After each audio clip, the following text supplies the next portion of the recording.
అన్నా నేను ఇంత ముద్దుగా ముచ్చటగా ఉంటాను కదా, ఈ మనుషులంతా ఏంటన్నా తెల్లగా ఎర్రగా అంత గలీజ్గా పుట్టారు.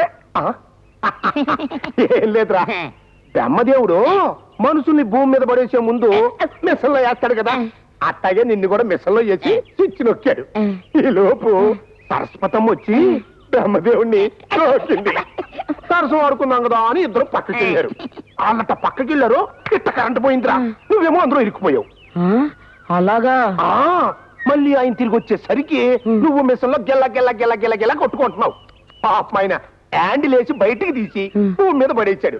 అందుకే లారీ గుద్దిన లంగడా ఫేస్తో ఎంత అందంగా పుట్టావు ఆ బ్రహ్మదేవుడి దయ వల్ల.